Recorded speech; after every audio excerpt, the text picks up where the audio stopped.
ये अत्यंत आसक्ति का मार्ग है। चित्तवृत्ति सेव्य में इस कोट से आसक्त हो जाए, मैं सेवक हूं, मैं सेवा कर रहा हूं, इसका भी विस्मरण हो जाए, केवल सेवा और सेव्य। ये जो वृंदावन का प्रेम रस है, ये अत्यंत मादक रस है।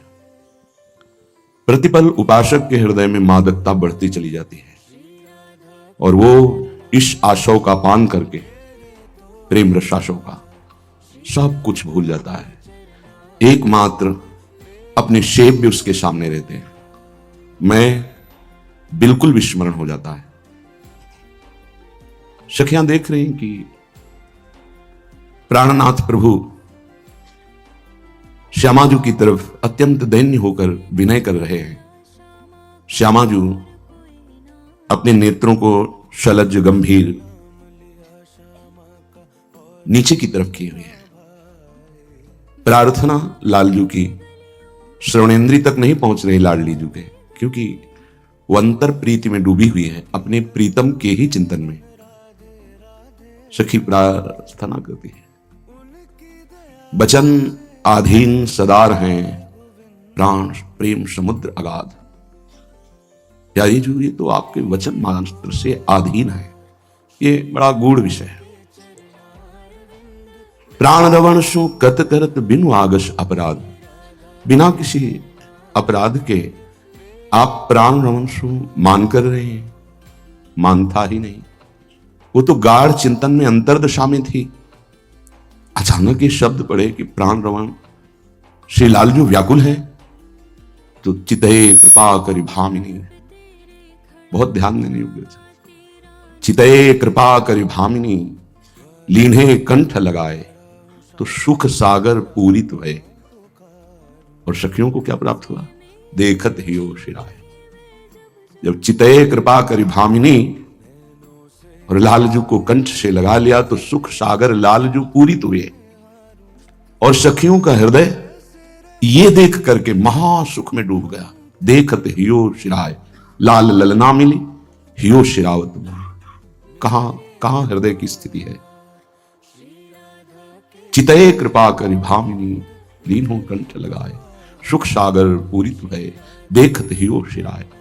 ये रस वृंदावन की रजरानी रसिक शेखर महापुरुष प्रदान करते हैं। जहां प्यारी जू और प्यारे जू का अद्भुत विलास, अद्भुत केली रस बरस रहा है, इस धाम में आप बैठे हैं। पता नहीं कब किस पर कैसे कृपा हो जाए।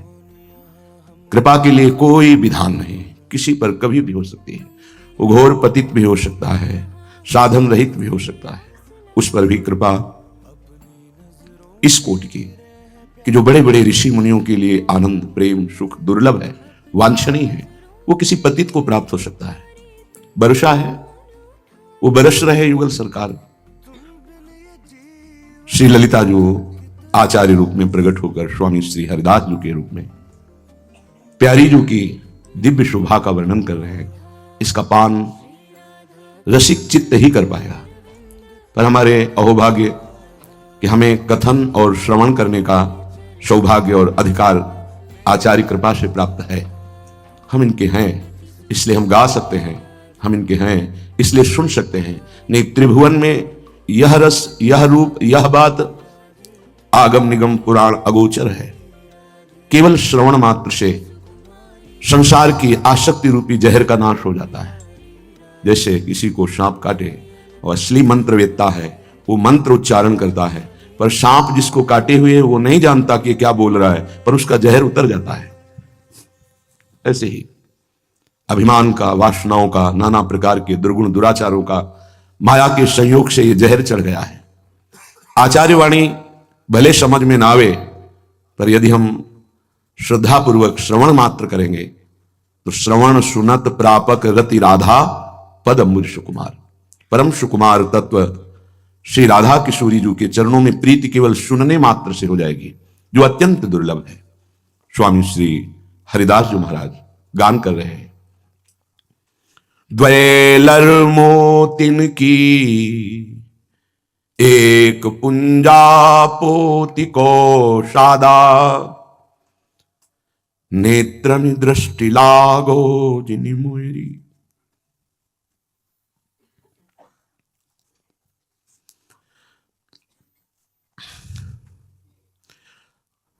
द्वेलर मोतिन की एक पुंजा पोति की शादा, नेत्र दृष्टि लागो जिनि मेरी।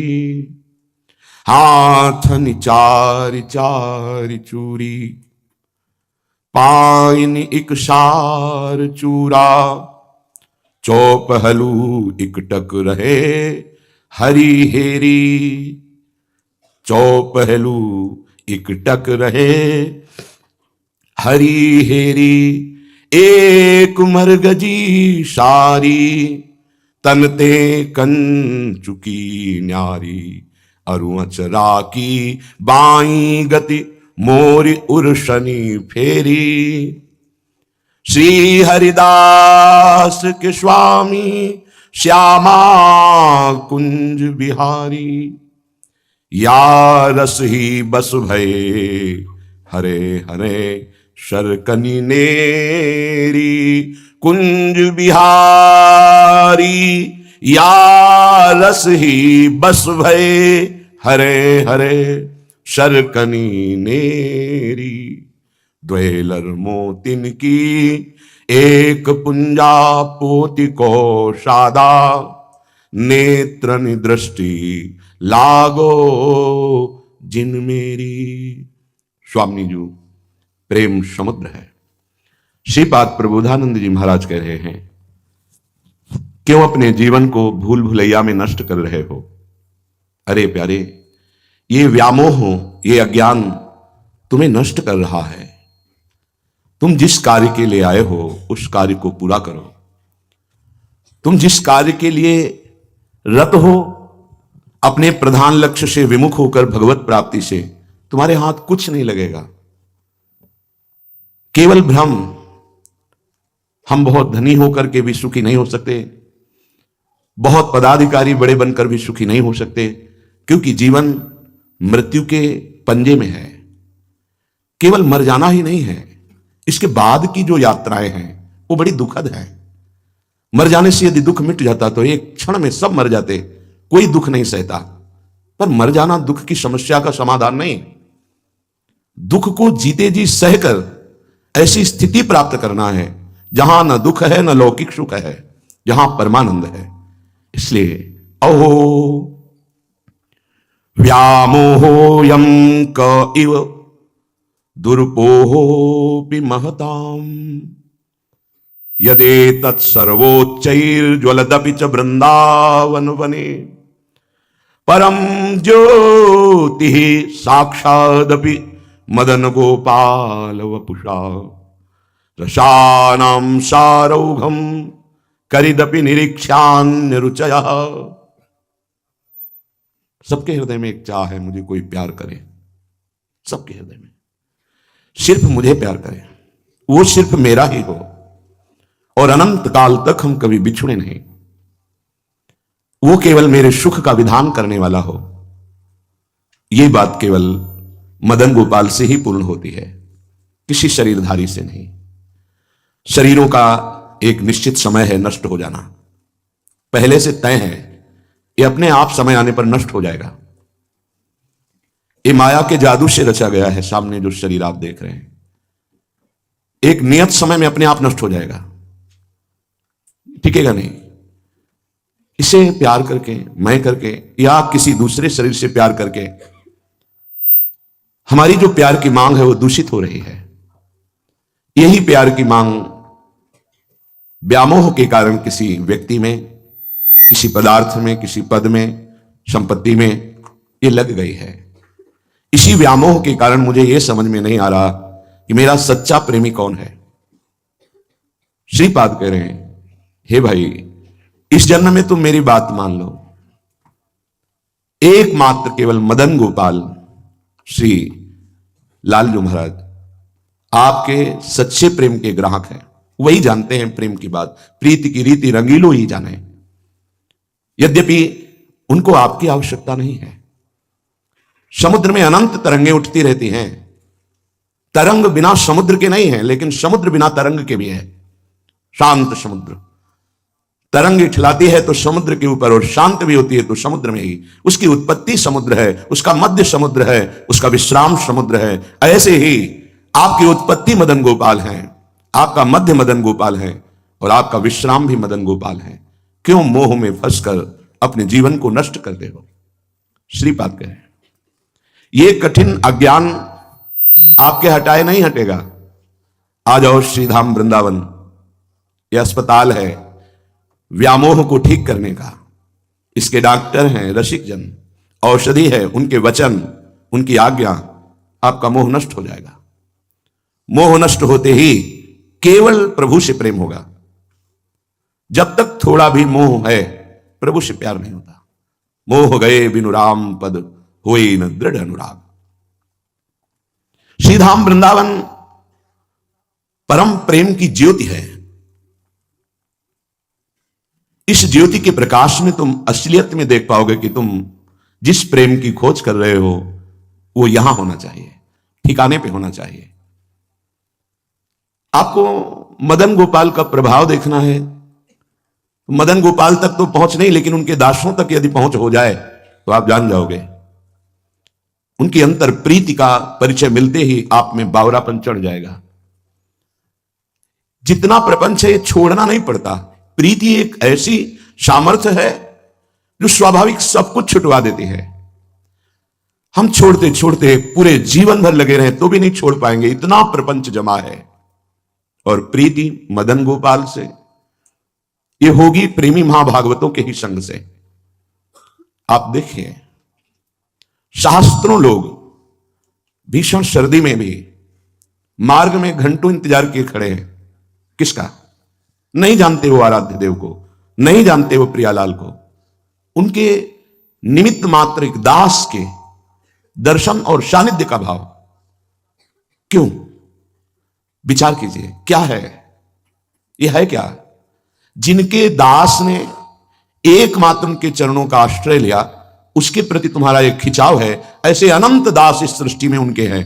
सोचो उनका खिंचाव कैसा होगा, उनका खिंचाव कैसा होगा। जिनके एक दास के प्रति आपका खिंचाव ऐसा है, ऐसे अनंत भगवत दास हैं, तुम्हारी पहुंच नहीं है। एक से उच्च कोटि के महापुरुष हैं। ऐसे सब महापुरुषों को एक साथ जो प्रेम प्रदान करते हैं वो है प्रभु। परम संन्यास मार्ग के पथिक पूज्य स्वामी नारायण जी महाराज, जब उनकी दृष्टि पथ पे ब्रह्म ज्योति से श्री लालजू महाराज का दर्शन हुआ, परम तेजो में, परम प्रेम में, परम आनंद में, वो खुद वर्णन कर रहे हैं। नारायण स्वामी अपनी वाणी जी से कहते हैं, जिस दिन से मैंने देखा इस मदन गोपाल को, अब मैं बरवस अपने चित्त को, मन को, दृष्टि को हटाने की भी कोशिश करूं तो हट नहीं रहा है। मोहन मोहना, मोहन मोहित कर लेते हैं। इनको किसी से मोह नहीं है, पर ये बहुत प्यार करने वाले हैं। किसी ने प्रश्न किया, यदि तुम्हारे आराध्य भगवान श्री कृष्ण हैं तो उनको भी ध्यान करते हुए देखा गया है। वो किसका ध्यान करते हैं? वो अपने प्रेमी जनों का ध्यान करते हैं। एक बार महाभारत के युद्ध में युधिष्ठिर जी महाराज भगवान श्री कृष्ण के शिविर में प्रवेश किया तो देखा ध्यानस्थ बैठे, अश्रु प्रवाह हो रहा है। प्रभु को आश्चर्यचकित हो गए। अभी तक तो मैं यही समझ रहा था बड़े बड़े ऋषि मुनियों के ध्यान का विषय तो आप हैं, आप किसका ध्यान कर रहे हैं? आपका आराध्य देव कौन है? और ऐसी स्थिति की आंखों से आंसू बह रहे हैं। काफी देर के बाद जब प्रभु बाह्य स्थिति को प्राप्त हुई तो युधिष्ठिर को देखा, सावधान हो गए। कहा कैसे पधारे, एकांत समय में कैसे आगमन हुआ? बोले प्रभु युद्ध विषय व्यूह रचना के विषय में हमें जानकारी करनी थी, पर वो बाद में बात करेंगे। पहले मुझे ये बताइए कि जो मैंने आके दृश्य देखा वो आश्चर्यजनक था। भगवान शंकर, ब्रह्मा आदि, शनकादि कैसे आपसे मिलते हैं मैंने देखा है। आपकी महिमा यत्किंचित, आपके प्रभाव से मैं जानता हूं कि सब आपका ध्यान करते हैं, लेकिन आप किसका ध्यान करते हैं? तो कहा प्रभु ने, युधिष्ठिर तुम हमारे आत्मवत हो, इसलिए गुप्त बात बताता हूं। जो भक्त मेरे ध्यान में तन्मय रहता, मैं वैसे ये यथामाम प्रपद्यन्ते तास्तते भजाम्यहम्, मुझे जैसे बचता। इस समय अश्रु प्रवाह करते हुए सरसैया पर पड़े हुए भीष्म जी मेरे ध्यान में हैं, तो मैं एकांत में भीष्म का ध्यान करके वैसे ही रुदन करता हूं जैसे भीष्म जी। प्रीति की रीति रंगीलो ही जाने। ये जो भजन नहीं करते उनके विविध संशय बने रहते हैं। ये प्रभु एक बार जिसकी दृष्टि में आए उसकी दृष्टि ही नहीं रह गई, दृष्टि ही श्याम बन गए। जड़ चैतन्य कछु नहीं दिखत, जित दिखत के श्याम खड़े। कैसे तुम देख पाओगे? तुम्हारी दृष्टि मायाकृत है तो तुम्हें भगवान भी माया में नजर आ रहे हैं। तुम्हारी दृष्टि भागवतिक है तो माया में संसार भी स्वयं श्री कृष्ण है, ऐसा अनुभव होता है, ऐसा नजर आता है। नारायण स्वामी कह रहे हैं, मोहन बस गए मेरे मन में, लोक लाज कुल कान छूट गई, इनकी नेह लगन में, इनकी नेह लगन में, मोहन बस गए मेरे मन में। कैसा आनंद है। सन्यास लिया, अहम ब्रह्मास्मि के मार्ग में चले तो चित्त चोर ने चित्त को चुरा लिया। एक वयोवृद्ध सन्यासी की क्या दशा है। ये जो मेरी कुल कहानी, सन्यास की लोक मर्यादा, ये छूट गई, अपहरण कर लिया चित्त चोर ने। अब तो इसकी लगन में सब कुछ छूट गया। यही प्राप्त करने के लिए मानव देह मिली।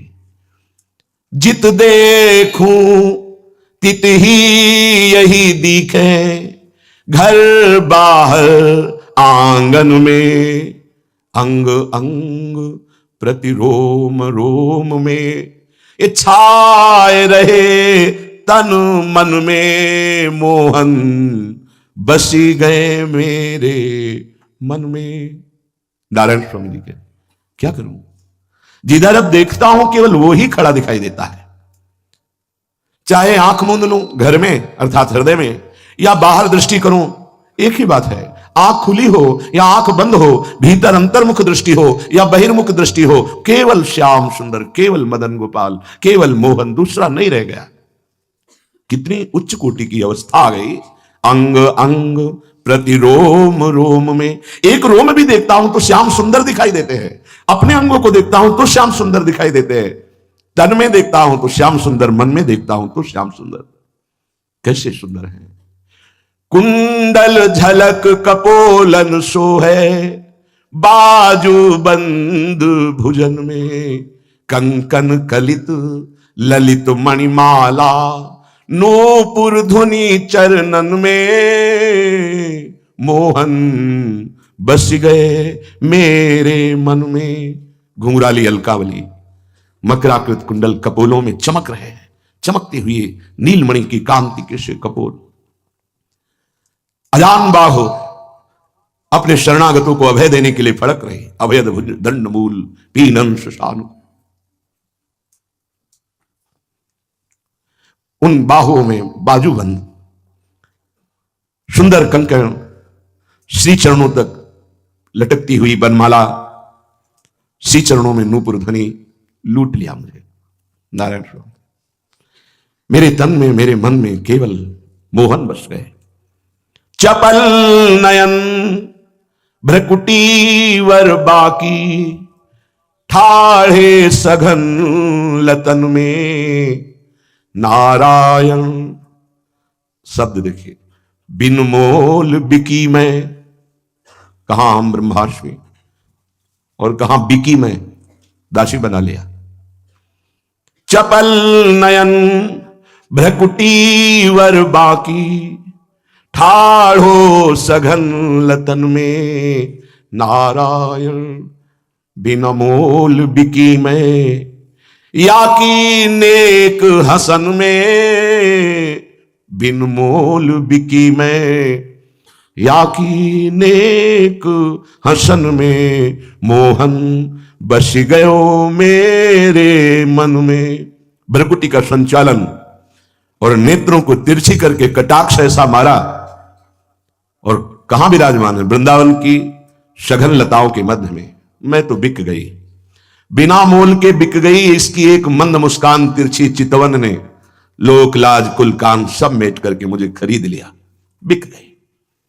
ये जीवन का परम लाभ, जिसका हृदय इस स्थिति को प्राप्त हो गया है।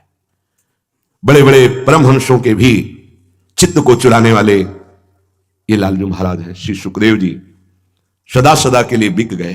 एक श्लोक की रूप माधुरी को सुनकर 18,000 श्लोकों का प्रतिपल रसास्वादन करते हुए गान करते रहते हैं और प्रेम समाधि में डूबे हुए इनकी रूप माधुरी का रसामृत पान करते रहते हैं।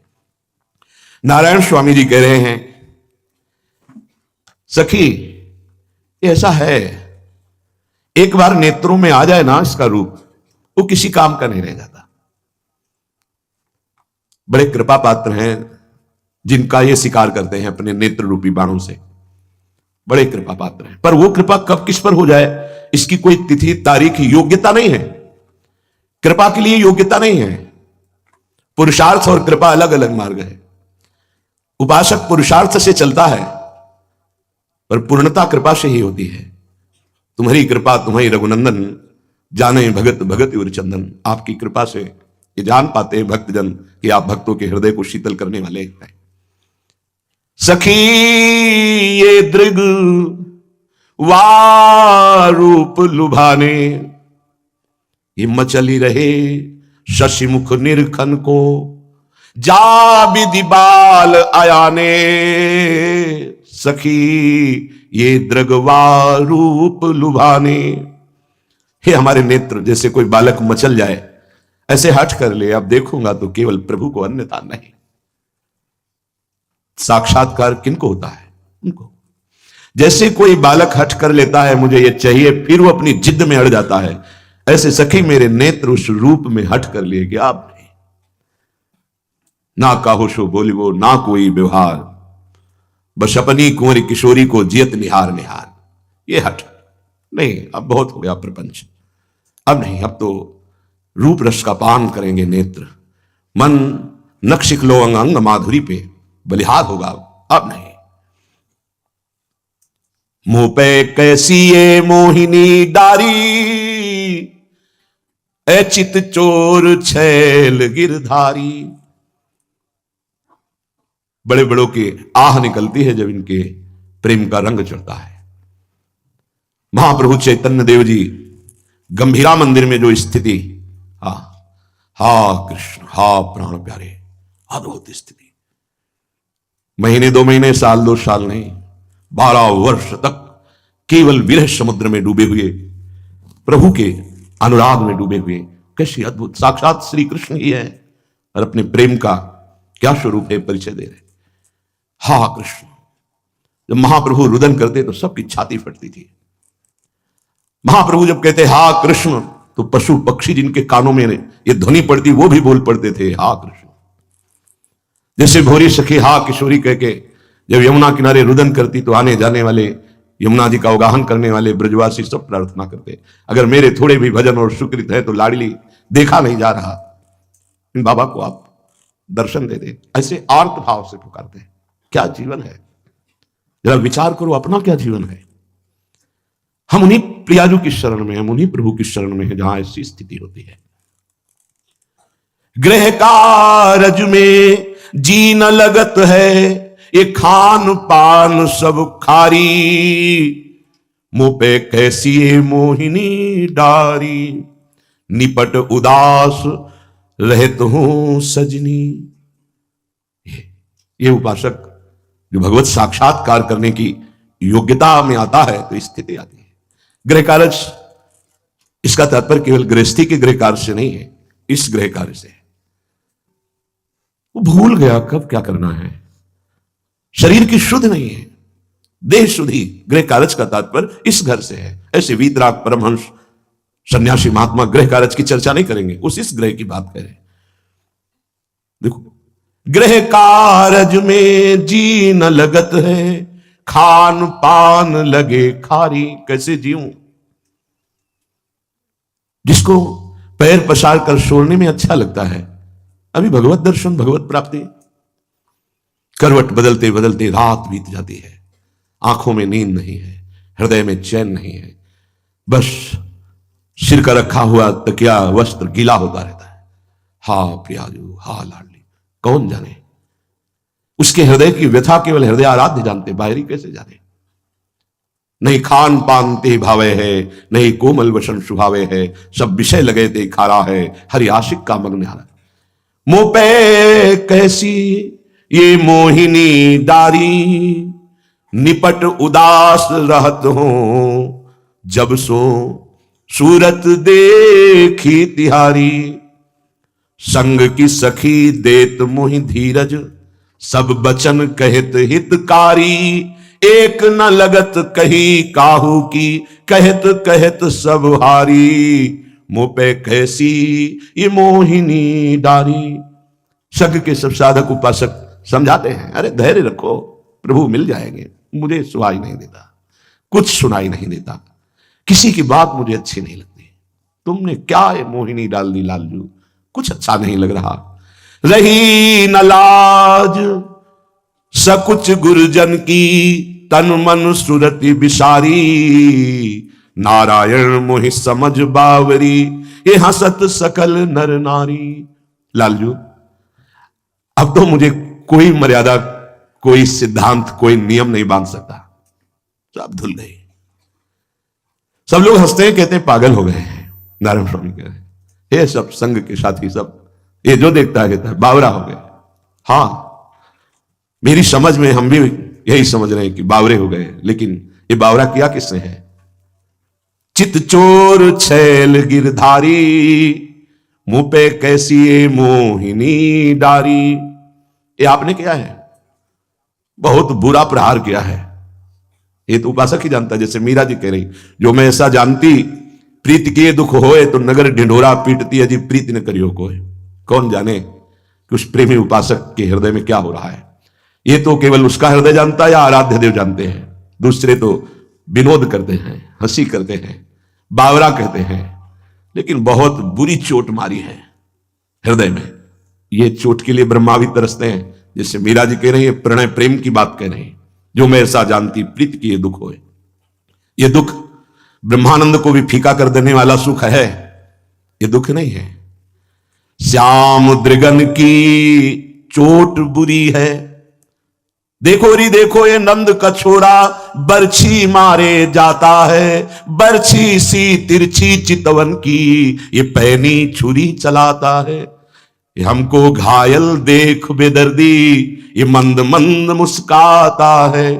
बहुत ही कृपा पात्र जनों के ऊपर बरछी चलती है, इसीलिए बेपरवाह रहते हैं शरणागत उपासक। हे मन नहीं लगता, चित्त नहीं लगता। एक दिन ऐसा कटाक्ष मारेंगे कि सब मिटिया मेट हो जाएगा, तुम्हारा चित्त भी चित्त हो जाएगा, तुम्हारा मन भी अमना हो जाएगा। नेत्रों से बरछी मारी, घायल कर दिया, मुस्कान की नमक छिड़क दी, तड़पता रहे केवल हा कृष्ण हा किशोरी। ऐसे तड़पने वाले इस भूमि में बहुत पाए गए हैं और आगे भी होते रहेंगे। ये प्रेमियों का खेत है, एक से एक प्रेमी है, पर चश्मा प्रेम का चढ़ा हो तो दिखाई देगा, नहीं तो ऐसे नहीं दिखाई देंगे। ऐसे तो माया का चश्मा चढ़ा है तो प्रेमियों में भी माया दिखाई देगी। और यदि चश्मा चढ़ जाए प्रेम का, वो श्री लाडली जो देती है, भगवत रसिक जी कहते हैं, चश्मा नित्य बिहार को दियो बिहारी मोय, तब आप वृंदावन को देख पाएंगे, वृंदावन के उन प्रेमी जनों को देख पाएंगे। एक से एक प्रेमी थे, हैं, रहेंगे। ये प्रेम खेत है। बोले बहुत कोमल जगह में कठोर प्रहार कर दिया। देखो हृदय बहुत कोमल है। ये न जाने कितने जनों से प्यार कर करके, इतना धोखा खा करके इतना टूट गया। अनंत जन्मों से कितनी बार मां बनाया, पिता बनाया, मित्र बनाया, पत्नी पुत्र परिवार, क्या क्या क्या, कोई साथ नहीं। असलियत में हम जिनसे प्यार करना चाहते थे वो हैं प्रभु। इस जन्म में गुरुदेव की कृपा से पता चला कि हमारे प्यार का विषय गोविंद है, हरि है। केवल तुम तैयारी कर लो, लूट तो वो लेंगे, तुम लूटने के लिए राजी हो जाओ। लूटने के लिए आपको संभालना पड़ेगा धरोहर। जैसे श्रीमद राधा सुधा निधि में, ये श्री जी की धरोहर है मेरा मन, ये मेरा जीवन श्री जी की धरोहर है, ये कोई और इस पर अधिकार न कर पावे। ये गुरु जी श्री जी की धरोहर है, वो लूट लेंगे। जब तक इस पर किसी और का अधिकार है तो वो नहीं लूटेंगे, ध्यान रखना। बिल्कुल सरकारी हो जाओ, कुछ भी पर्सनल ना हो। सरकार का अधिकार तो सुरक्षा सरकारी, व्यवस्था सरकारी, कुछ भी नहीं। जैसे रूप लाल हित हाथ बिकानी, वो लूट लेंगे। जब तक अपना अधिकार है तब तक उन्हें लूटते, जब अपना अधिकार खाली कर दिया, अस्तित्व मिटा दिया, अब वो लूट लेंगे। जो बचा खुचा अस्तित्व है उनकी द्रगों की चोट में सब समर्पित हो जाएगा। ज्यो ज्यो नाम लेत तुम वाको, मो घायल पे नोन पुरीरी, श्याम द्रगन की चोट बुरीरी। आश्चर्य तो ये होता है कि इतना बड़ा वेदांतदर्शी महात्मा किस कोटि का प्रेमी हो गया। बोले सखी जैसे जैसे तुम उनका नाम ले रही हो ऐसा लग रहा है जैसे घायल घाव पर नमक डाला जा रहा है। ना जानू अब शुद्धि बुद्धि मेरी, कौन विपिन में जाए दुरीरी, नारायण नहीं छूटत सजनी, जाकी जासो प्रीति जुरीरी, श्याम द्रगन की चोट बुरीरी। सखी अब तो मेरी कोई शुद्ध बुद्धि नहीं रह गई, मेरा क्या होगा, परमार्थ क्या है, स्वार्थ क्या है, कल्याण क्या है, ये सब न जाने किस जंगल में जाके खो गई शुद्ध बुद्धि। अब तो सजनी जिससे प्रीति जुड़ी है, अब तो चित्त वही नाच रहा है। अब कुछ भी हो जाए लगन नहीं छूटे ऐरी बीर, ताने देव भले नाम धरो, चाहे कोटि करो तदबीर, लगन नहीं छूटे ऐरी बीर। हे सखी अब चाहे जितना समझाओ अब समझ आने वाली नहीं। अब तो मेरी लगन, मेरे प्यार का विषय मदन गोपाल हो गए। कोटि उपाय कर लो तदबीर, कोटि उपाय कर लो, अब नहीं छूटने वाली। ये है ही ऐसे, क्षण में करत चतुर को बोरा, नृप को करत फकीर, लगन नहीं छूटे ऐरी बीर, नारायण अब कठिन है बचबो। अब नहीं बच पाऊंगा। क्या सौभाग्य है उस हृदय का जिसके हृदय में निश्चय हो गया अब नहीं बच पाऊंगा, अब तो मारा गया। कृष्ण प्रेम में, कृष्ण द्रग की चोट में अब तो मारा गया।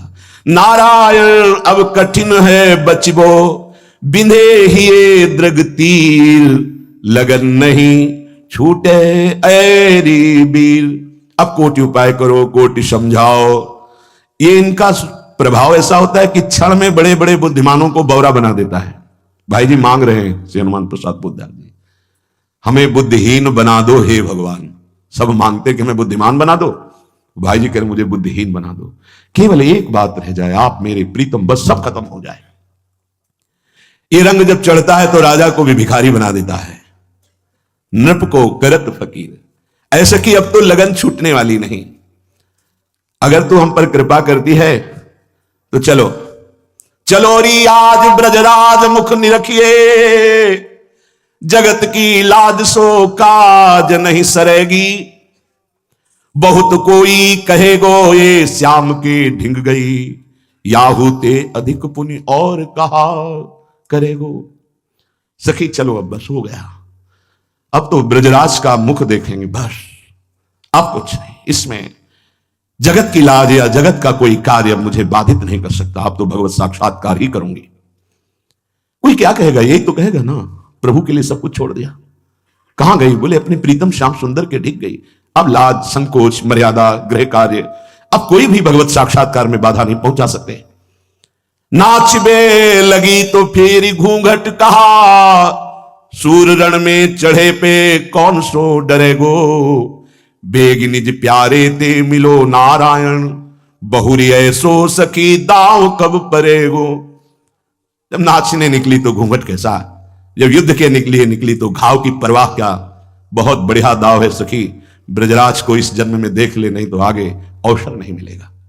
यही बात श्रीपाद कह रहे हैं। अहो व्यामोहयम का इव दुर्पोहो भी महताम। कैसा व्यामोह है, कितना बड़ा ज्ञान है कि परम लाभ भगवत साक्षात्कार के लिए तुम्हें मानव देह मिली। परम प्रेम में ब्रह्म ज्योतिष स्वरूप मदन गोपाल के साक्षात्कार करने की बात छोड़कर तुम संसार के भोगों की प्राप्ति में अपने जीवन को नष्ट कर रहे हो। लेकिन तुम्हारे लिए एक अवसर है, जितनी भी आयु बची आ जाओ वृंदावन, रसिकों का संग करो और उनकी आज्ञा के अनुसार अपने जीवन को बना लो। इसी जन्म में, बहुत कम समय में भगवत साक्षात्कार हो जाएगा। ये जब तक क्यों में बनी रहती तब तक ठाकुर जी चुपचाप देखते रहते, दौड़ ले दौड़ ले। कल एक उपासक से कहा था, ये अपनी बुद्धि को दौड़ाना बंद करो। एकांतिक में प्रश्न, ये बंद करो, बहुत दौड़ रहे हो, कहीं नहीं हो।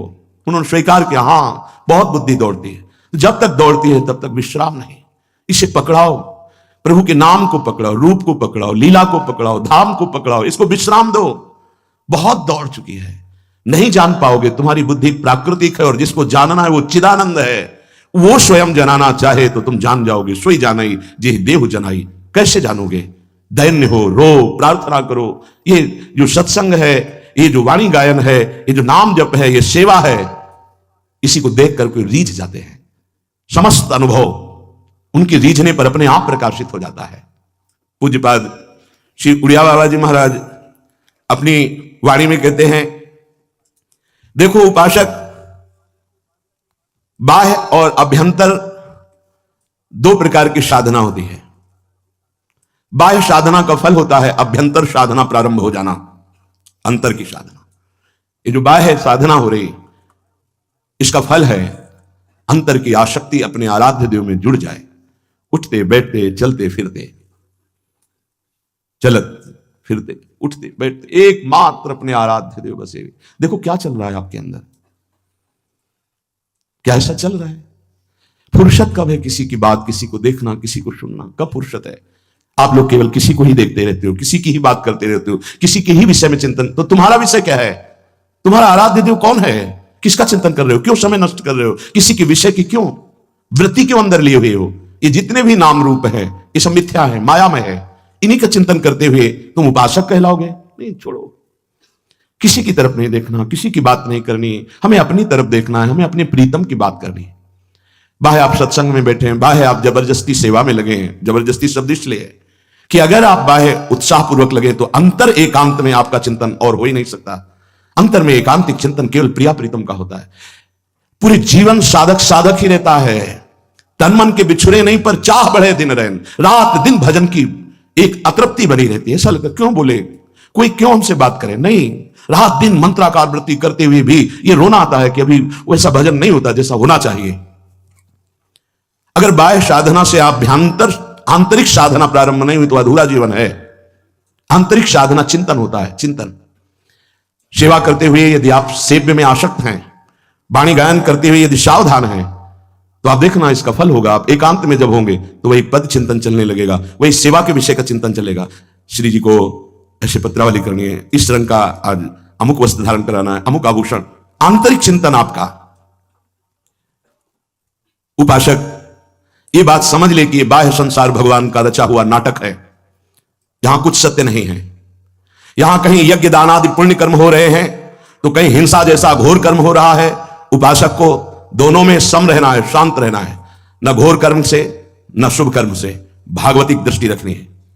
ये बहुत सावधानी, तब अंतर साधना प्रारंभ होगी। कहीं घोर कर्म हो रहा है, कहीं बहुत पुण्य हो रहा है, कहीं कोई पैदा हो रहा है, कहीं कोई मर रहा है, कहीं किसी का ब्याह हो रहा है, कहीं किसी का ब्याह संबंध विच्छेद हो रहा है। बड़ा खेल हो रहा है। हम इस खेल को देखने नहीं निकले। हमारा जन्म इस त्रिगुणात्मिका माया खेल से हटने के लिए हुआ है। हम चिदानंद खेल देखने के लिए। इसका चिंतन छोड़ो। जिसे उपासक के सौभाग्य का विषय होता है जब गुरुजन उसके पीछे पड़ते हैं। तुम्हारे सौभाग्य है जो तुम्हें कोई टोक रहा है। जिस दिन उनको हृदय से पता चला कि तुम अवहेलना करते हो, कुछ नहीं हो, तुम्हारा मार्ग अवरुद्ध हो जाएगा। उनके प्यार को, उनके दुलार को, उनके शासन को आप अवहेलना ना करें। जिस समय जो दिनचर्या है, अगर आप कृपा मान करके उसे स्वीकार करेंगे तो अभ्यंतर साधना प्रारंभ हो जाएगी। गुमान नहीं, तुम कुछ नहीं हो। तुमसे जो बात की जाती है, तुम्हें जो प्यार दुलार किया जाता है, तुम्हारे जो मन को आह्लादित किया जाता है, वो चुराने के लिए, प्रभु को देने के लिए तुम नहीं दे सकते। बीच में पोस्टमैन का काम करेंगे, तुम्हारे मन को चुराकर आराध्य देव को दे देंगे। अगर इस चेष्टा को यह माना जाए कि हमसे प्यार करते हैं, ये हमको दुलार करते, तो भूल में मत रहना। पूरे विश्व में एकमात्र आराध्य के देव के कार्य के सिवा संतों का कोई दूसरा कार्य नहीं होता। आपको डांटना है, आपको प्यार करना, दोनों कार्य केवल आराध्य देव की आज्ञा से, उनकी उपस्थिति में, उनके आदेशानुसार होता है। ऐसा मत समझना संतों की आंख तुम पर गई तो श्री जी का आदेश हुआ इसलिए तुम्हें देख रहे हैं। संत अगर तुमसे संभाषण कर रहे हैं तो श्री जी ने कृपा की कि इससे बात करो, इसलिए बात कर रहे हैं। नहीं समझ में आ रहा, अभी नहीं समझ में आ रहा, समय क्रॉस हो जाने तो, निकल जाने तो फिर समझ में आएगा। ये बार बार आपको अवसर नहीं मिलेगा। जो जगाया जा रहा है ना रोज, ये जगाया जा रहा है, खूब सोना, जगाने वाला नहीं मिलेगा। समय का इंतजार करो। आज जो तुम गुमान करते हो, आज जो तुम मनमानी करते हो, एक दिन तुम्हें रुलाएगा। ये मनमानी एक दिन तुम्हें पश्चाताप की आग में जलाएगा, क्योंकि यहां जो तुम्हें प्यार करेगा वो तुम्हारा शोषण करेगा। ध्यान रखना, तुम्हारी वृत्तियों का, तुम्हारे धर्म का, तुम्हारी आस्था का खिलवाड़ होगा। अगर भगवान कृपा कर रहे हैं तो निकल चलो, मान लो हमारी बात। छुप छुप के मन को गलत मार्गों में ले जाने की वृत्ति, ये तुम्हारे लिए हानिकारक होगी। वो देख रहा है, सर्वज्ञ देख रहा है, तुम क्या समझते हो? बच्चे हो। बच्चों को जैसे मल भरे बच्चों को गोद में लिया जाता है तो मां की करुणा होती है, ना कि बच्चे का गर्व का विषय कि वो कुछ है इसलिए गोद में ले रहे। ऐसा नहीं, तू बच्चा है इसलिए गोद में ले रहे। अगर पिता मां घुटने के बल होकर के तुम्हें पीठ पे चढ़ा रहे हैं, तुम्हारे साथ घोड़ा घोड़ा बन के खेल रहे हैं, तो वो ऐसे नहीं, वो तेरे लिए उतरे हैं, वो तेरे लिए घोड़ा बने हुए हैं। मेरा बच्चा, पर बच्चा समझता है कि जैसे मैं वैसे ही है। नहीं, बहुत सावधान। समय है, समय बहुत बलवान होता है, वो आपको शिक्षा दे देगा। अभी अगर सावधान हो जाओ तो बाह्य और अभ्यंतर दोनों में साधना प्रारंभ हो जाएगी, आप महान बन जाओगे। जब जीव हट करता है, मुझे भोग चाहिए, विषय चाहिए, तो बड़े करुणा में हरि है, दे देते, ले खेल, और अपने साथ खेल। वही तो बने हुए पत्नी, वही पुत्र, वही पति, वही बने हुए, तुम समझ नहीं पा रहे। अगर गुरु कृपा से तुम्हारी बात समझ में आ जाए कि इन खेलों से अब मैं उब करके आगे बढ़ना चाहता हूं, वो बहुत जल्दी साधना के सोपान पर चढ़ जाए, पर समझ नहीं रहे। संत की हर चेष्टा ऊपर उठाने के लिए होती है। अभी बहुत दुलार है प्यारी जो आप पर बरस रही, मान लो, निकल चलो इस माया प्रपंच से। किसी की तरफ मत देखो, किसी का चिंतन मत करो। देखो, तुम लोगों का बिहारी जो के ऑफिस में रजिस्टर है, और रजिस्ट्रार रोज उसको देख रहा है, हर हृदय के रजिस्टर को। पक्का समझना, कोई हृदय ऐसा नहीं है जिसके रजिस्टर की जांच ना होती हो। पर जितना आप समर्पित हो उतना आपको डांट लगेगी, अगर समर्पित नहीं हो तो हाथ जोड़े जाते हैं और ऐसे कहा जाता है कि देख लो, आप देख लो। धिक्कार है यदि गुरुजन ऐसा कहे, गुरुजन ऐसा कहे, देख अगर अब दोबारा दृष्टि उधर गई तो इतना अधिकार दे देना चाहिए। तन मन प्राण गुरुदेव को समर्पित मेरा अधिकार ही नहीं। पर प्रायः इससे चूक हो रही है, इसलिए अभ्यंतर साधना का जागरण नहीं हो रहा। बाह्य क्रियाएं हो रही, अभ्यंतर साधना गुरु कृपा से जागृत होती है। ध्यान रखना, अभ्यंतर साधन मार्ग गुरु कृपा, उसी अभ्यंतर में भाव देह का प्रादुर्भाव होता है। जितना आप अपने आप को बचा के रखेंगे उतने अभ्यंतर में पर्दा लगा रहेगा, बाहरी तो आपका चलता ही रहेगा। और जितना आप अपने आप को समर्पित करते जाएंगे, अभ्यंतर पर्दा हटता चला जाएगा। इस बात को अच्छे से समझ लीजिए। साधक को इस नाटक से हटना होगा। कहीं घोर कर्म, कहीं शांत कर्म, कहीं पुण्य कर्म, कहीं पाप कर्म इस नाटक में हो रहे हैं संसार के, तुम्हें हटना होगा। यहां तक कि तुम्हें अपने पास रहने वाले के भी जीवनचर्या के विषय में ज्ञान नहीं होना चाहिए। अगर आपसे पूछा जाए कि आपके बगल वाले कमरे में जो साधक रहते हैं उनकी दिनचर्या क्या है, तो आपका उत्तर यही होना चाहिए कि अपरिचित हैं हम। तब हमारी जो हृदय की बात है वो तुम पर लागू हो जाएगी। अच्छा, सही सही महाराज जी, हम नहीं जानते कि वो बगल वाला साधक क्या, उसकी दिनचर्या कैसे। नहीं, आप तो वहीं रहते हैं, फिर भी हम नहीं जानते। हम तो सेवा से निकले, अपने कमरे में चले गए, चुप, किसी से कोई चिंतन नहीं। ये रहनी अगर आपके अंदर आ गई तो अभ्यंतर साधन जागृत हो जाएगा। बात पकड़ लीजिए। प्रत्येक उपासक, कोई भी, हमें किसी के विषय में चिंतन करने का अधिकार नहीं है। हमें प्रिया प्रीतम के विषय के चिंतन, अगर हमको करुणा है कि इसका मंगल हो जाए तो उसका अधिकार गुरुदेव और आचार्य को, वो संभालेंगे। हम तो अपने हृदय को देख रहे हैं, हमारी सामर्थ्य नहीं कि हम उनको संभाल सके। इसलिए अगर हमारी प्रियता भी है तो हम प्रार्थना आचार्य और गुरुदेव से मन में करते हैं कि आप संभाल लेना, कहीं साधक भटक न जाए। हमें राग द्वेष पूर्वक चिंतन नहीं करना। ये 5 बड़े पवित्र हृदय में बातें आती हैं। पहला, ये समझ लीजिए कि सत्य से बढ़कर के कोई साधना नहीं है। सत्य, आपकी वाणी झूठ बोलना बंद करें यदि भगवत प्राप्ति करनी। हमें क्या बिगाड़ लेगा, कोई क्या बिगाड़ लेगा? हमें सत्य बोलना। अगर हमसे गलती हो गई, हम सत्य बोल रहे तो प्रायश्चित हो जाएगा।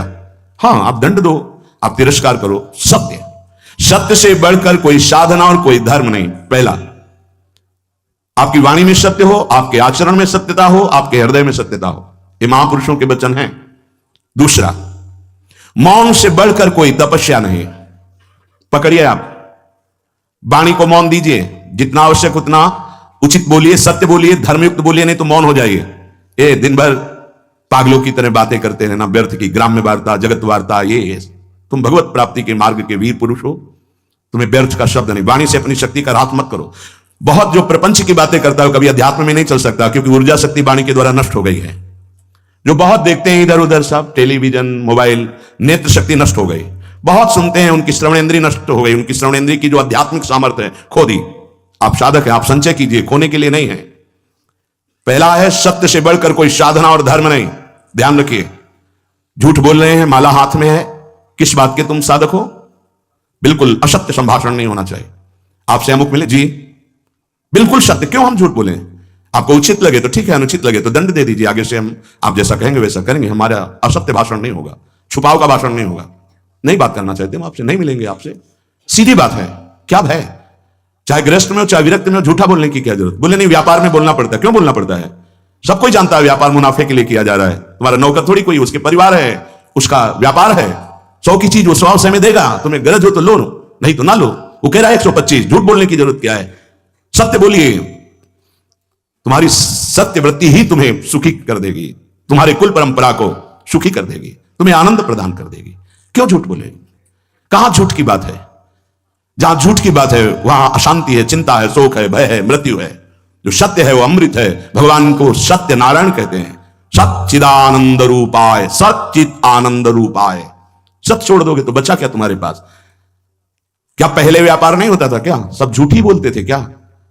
केवल झूठा ही लेना, झूठे ही देना, झूठे ही भोजन, झूठ चबेना, क्या बचेगा तुम्हारे पास? दूसरा मौन। मौन से बढ़कर कोई तपस्या नहीं। वाणी के वेग को रोकिए, मौन रहना सीखिए। आवश्यक है तो बोलिए, नहीं चल दिए, हमें क्या मतलब है? आप नाराज ही तो होंगे, लेकिन हम सत्य पे चल रहे हैं तो आपके हृदय को चाहे जितना तापित होकर के हमारे प्रतिकूल सोचे, सामर्थ्य नहीं कि हमें प्रतिकूलता दे सके। तीसरा, नाम जप से बढ़कर कोई यज्ञ नहीं, कोई साधना नहीं। परम सत्य भगवान का नाम है। बहुत अमृतमय वचन बाबा बोल रहे हैं।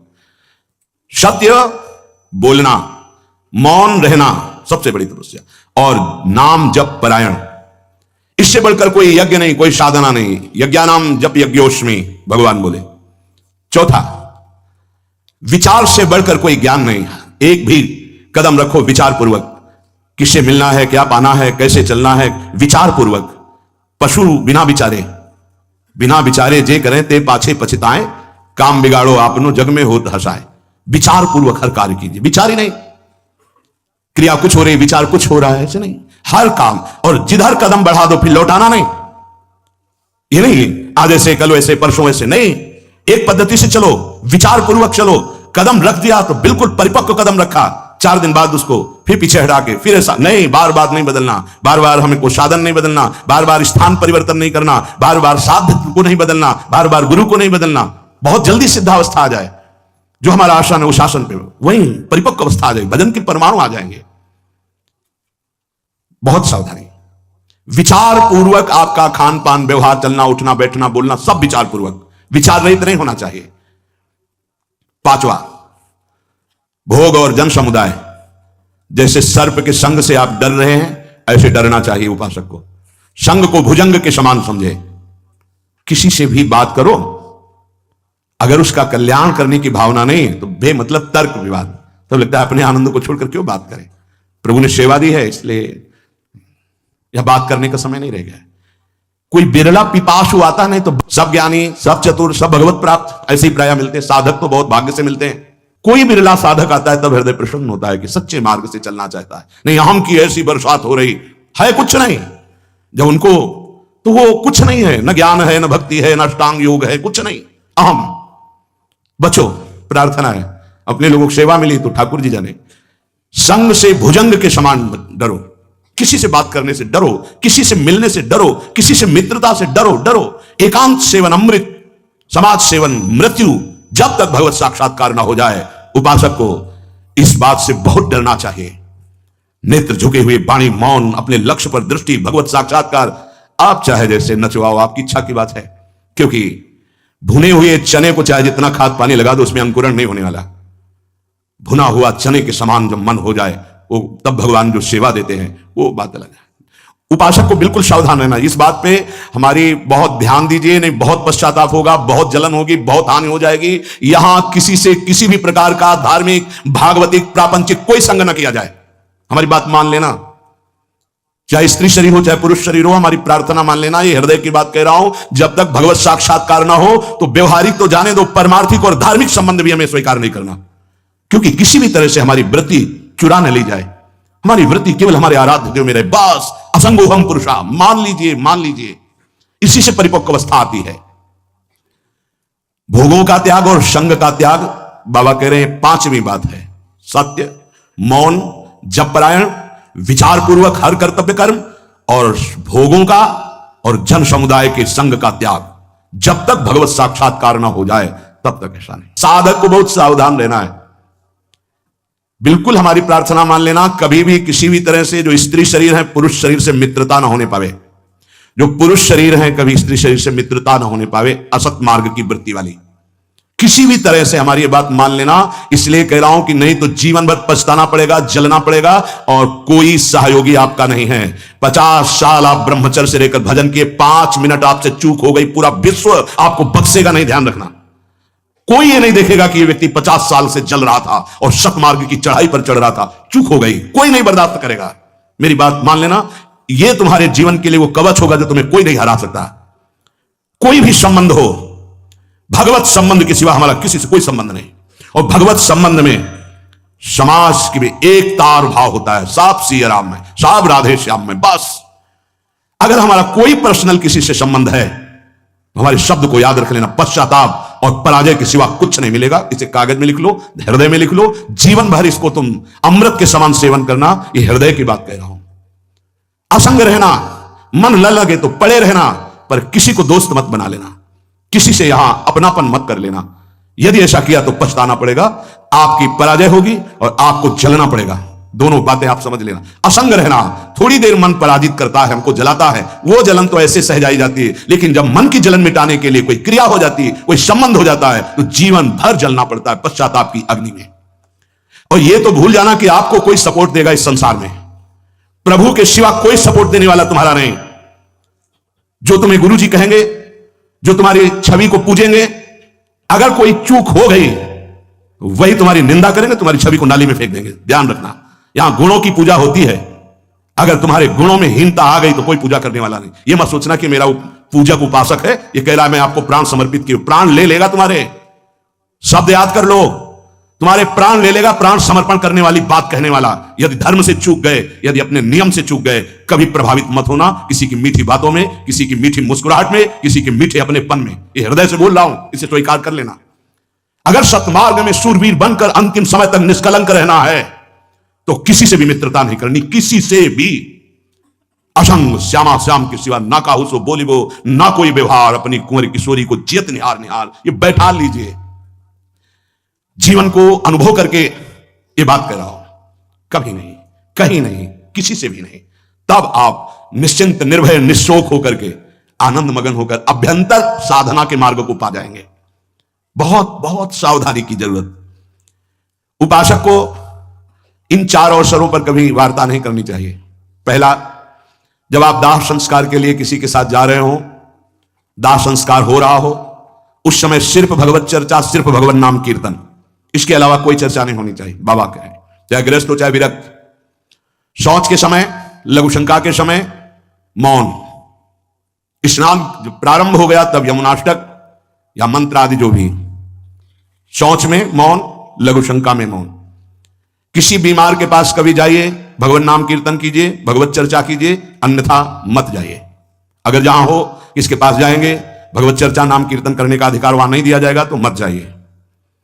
प्रभु के मंदिर में सीढ़ी में प्रथम कदम रखते ही मौन आश्रय ले लीजिए। कोई भी वार्ता नहीं होनी चाहिए। अगर चूक हो गई, किसी की वहां निंदा हो गई तो वज्र का लीक पाप बन जाएगा।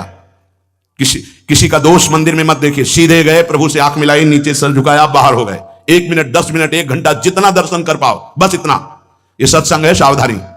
प्रथम सीढ़ी के पैर छुए, मौन, नेत्र नीचे, कोई राधेश्याम कैसे हो, कुछ उत्तर नहीं। सीधे मंदिर में गए, दृष्टि मिलाई, जितनी देर दृष्टि सह पाए रूप, उतनी देर रूप देखो, आंख नीचे करो, वापस मंदिर से आ जाओ। भगवान के मंदिर में किसी भी तरह की कोई भी वार्ता नहीं होनी चाहिए। मौन, दर्शन, बस। खास करके लोग वहीं मिलकर प्रपंच करेंगे। आओ, पीछे खड़े कर लिया और बातें शुरू कर दी। ऐसे विघ्नकारिक लोगों से बचिए, वो विघ्न है। अरे बड़े भाग्य से प्रभु के सामने हमें खड़े होने को मिला है। तुम्हें प्रपंच यही पूछना है, कौन हो, कैसे हो, क्या है, कुछ नहीं। उपासक सावधान, कहीं भी दर्शन के लिए जाए तो सबसे पहले ऐसे लोगों से अपना पिंड छुड़ाए जो प्रणाम नमस्कार बातचीत बिल्कुल नहीं, सीधे गए, आंख मिलाई, आंख नीचे की, वापस हुए, बस, रास्ते में बोलना ही नहीं। इसलिए करे एक भी व्यक्ति से अपनापन नहीं होना चाहिए। किसी भी संत के पास जाए, मौन का आश्रय ले ले, उसे बोलने दे, उनकी चेष्टाएं देखे, उनके अनुभव सुने, उनकी बात सुने। आप संसार से आए हो, बड़े भाग्यशाली हो, संत समागम मिला। अगर कोई बात पूछनी है तो अपने परम कल्याण की बात पूछे, अपनी योग्यता दिखाने की ना कोशिश करे। थोड़ा संतों के चरणों में निराभिमान होकर बैठो तो तुम्हें पता चलेगा, अरे ऐसे ऐसे भगवत प्राप्त महात्मा हुए हैं, उनकी वाणियों का स्वाध्याय करो तो तुम्हारा अहंकार मिट्टी में मिल जाएगा। ये अहंकार, तुम 4 शब्द लिख दिए तुकबंदी लिख करके तो अपने को तुम ज्ञानी समझने लगे। बहुत सावधान। इतने इतने बड़े परिचय आते हैं, किस बात के? जानने के नहीं, कि हमको बताना है कि हम ऐसे। ये भैया हमारे गुरु जी हैं हमारे बताने के लिए, और हमें जो जानना है वो हमारी प्रिया, जो हमारे गुरु जी समर्थ है।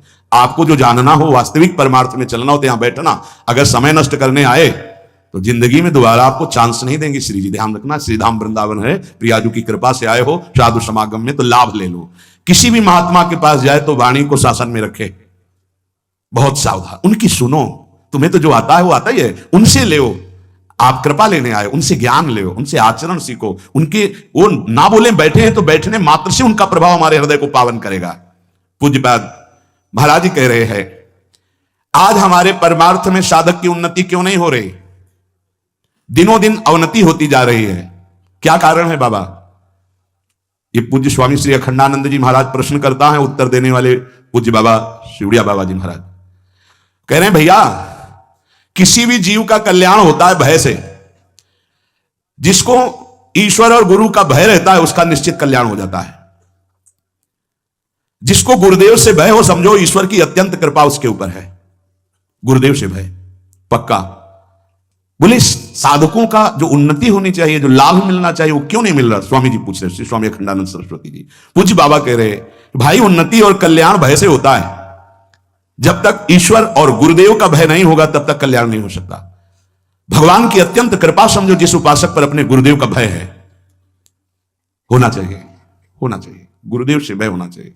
जिसको अपने गुरुदेव से भय लगता है उसके द्वारा अपराध बनने की संभावना बहुत कम होती है, क्योंकि डर लगता है कि गुरुदेव सब कुछ जानते हैं, सर्वज्ञ हैं, वो जान जाएंगे, हमारी गलती को जान जाएंगे, फिर हम उनके सामने क्या उत्तर देंगे। हमारा मन भयभीत होकर सतमार्ग में चलता है। गुरुदेव अल्पज्ञ नहीं है, वो सर्वज्ञ है।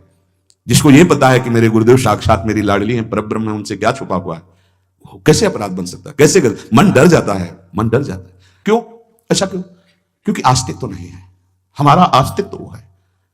ऑफ, पूरी बिजली ऑफ, क्या करोगे?